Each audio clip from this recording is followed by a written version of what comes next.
안녕하세요. 사랑의 하나님이 우리 성도님과 함께 하시며 은혜와 평강으로 복 주시기를 주님의 이름으로 축복합니다.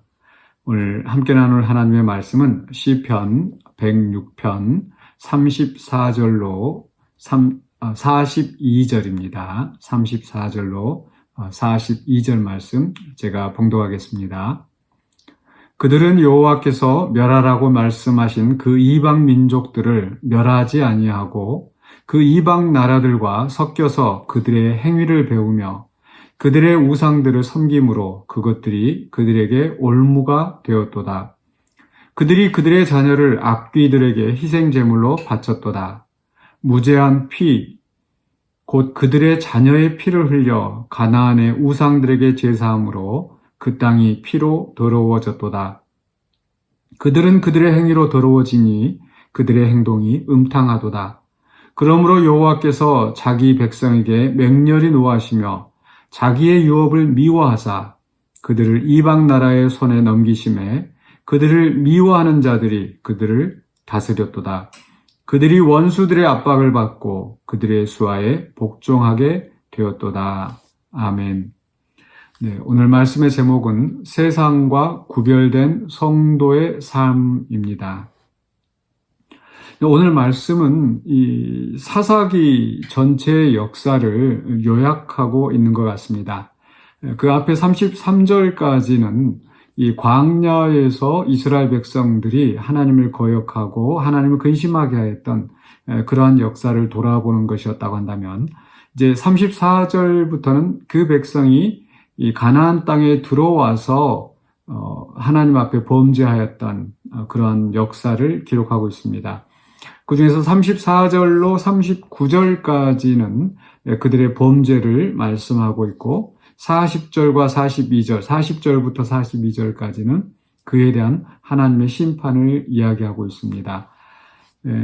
여기에서 이제 그 이방 민족들에 대한 이야기가 많이 나옵니다. 34절에서 그들은 여호와께서 멸하라고 말씀하신 그 이방 민족들을 멸하지 아니하고, 즉 사사기에 보면 사사기 1장에서 이제 19절부터 쭉 반복되는 말씀이 그 각 지파들이 이방 족속, 가나안 족속들을 쫓아내지 못하였다라는 말씀이 계속 반복되어집니다. 즉 하나님께서 이제 모세와 여호수아에게 명령하셨던 것은 그들이 그 가나안 땅에 들어가면 이방 족속들을 다 쫓아내고 그 땅에 또 이방 족속, 남아있는 족속들을 다 멸하라고 말씀하셨습니다. 지금의 시각에서 본다면은 하나님이 굉장히 어떤 전쟁으로 또 그 가나안 족속들을 몰아내시는 그런 어떤 불의한 하나님으로 생각하실 수 있습니다. 그러나 실상은 하나님께서 그 가나안 족속, 그 가나안 땅의 그 족속들의 죄에 대해서 하나님께서 참고 기다리신 겁니다. 즉, 이 창세기 15장에 보면은 아직 그 땅에 그 백성들의 죄가 가득하지 아니하였다. 즉, 그 이후로 400년이 지나는 동안에 그 가나안 족속들의 죄가 가득하여서 우상 숭배하고 또 오늘 말씀에 있는 것처럼 자녀들을 귀신에게 바친다든지 하면서 온갖 그 불의와 범죄에 가득 차 있는 그런 세상.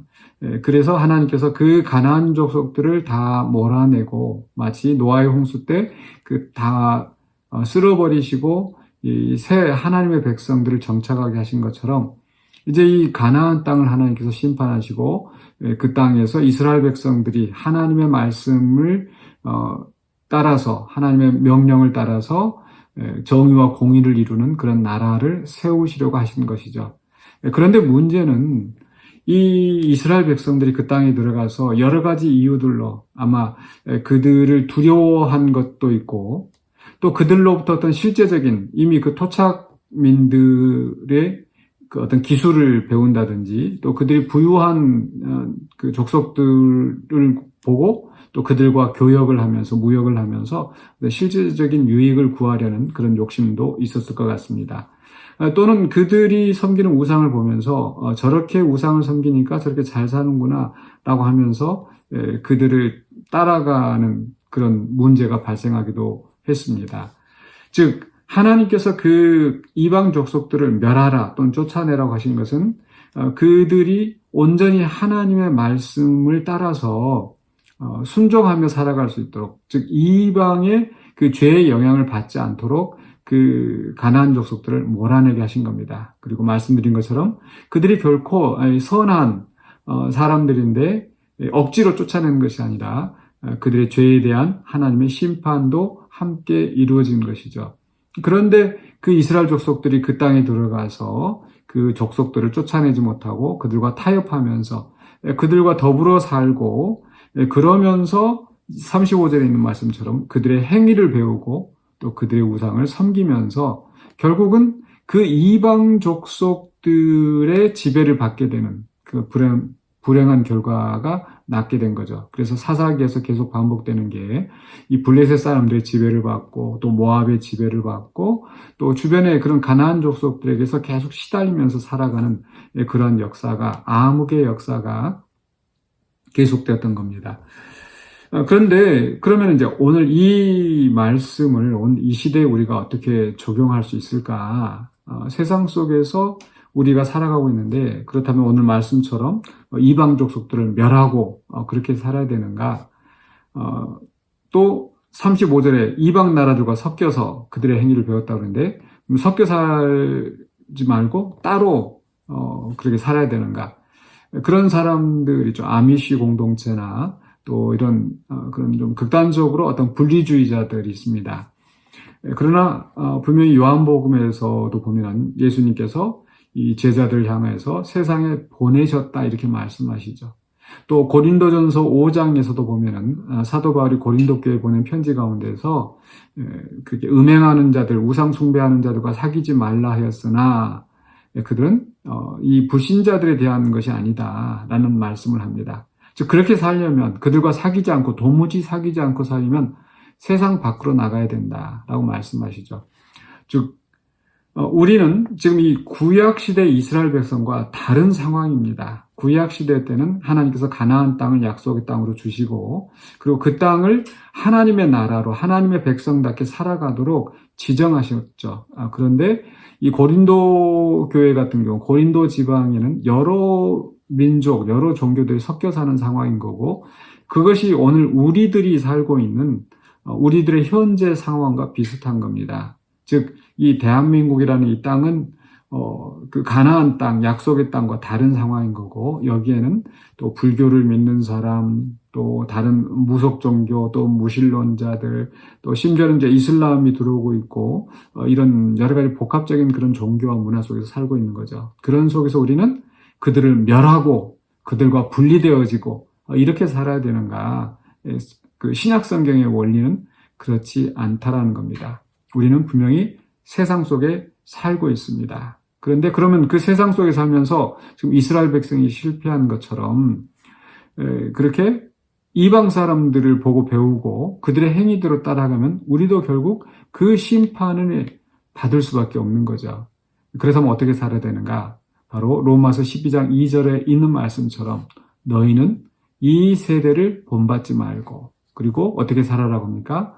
하나님의 뜻이 무엇인지 하나님이 선하시고 기뻐하신 뜻이 무엇인지 분별하며 그 뜻대로 살아야 되는 거죠. 이스라엘 백성들도 그들이 결국 심판을 당한 이유가 뭐냐면 그 이방 나라들과 섞여 살면서 그들의 행위를 배우고 그들의 우상을 섬겼다는 겁니다. 즉 그들의 신앙이 그들이 가지고 있는 하나님에 대한 신앙으로 그 가나안 족속들을 변화시키는 것이 아니라 오히려 그들이 가나안 족속들에게 동화되어서 하나님을 배반하고 또 우상을 섬긴 그런 죄를 짓게 되는 거죠.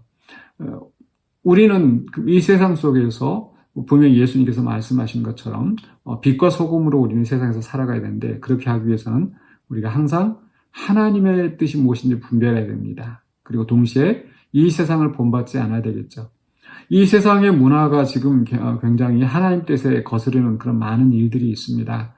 사치와 향락 또는 이기적인 어떤 그 부의 축적이랄지 그러면서 이 갑질하고 약자들을 무시하는 그리고 지나친 어떤 그 너무나 경쟁적이어서 또 그렇게 우리 자녀들도 마찬가지고요. 그런 속에서 이 약자들을 짓밟고 무시하고 자기들의 이기적인 그런 욕심을 채우는 이런 문화가 가득 차 있습니다. 그러니까 오늘 말씀처럼 우리가 자녀를 악귀들에게 희생제물로 바치는 또 우상을 섬기는 그런 죄가 아니더라도 자칫 우리 그리스도인이라고 하면서도 그런 세상의 풍조에 물들어서 하나님의 뜻에 어긋나는 길로 갈 수도 있다라는 거죠.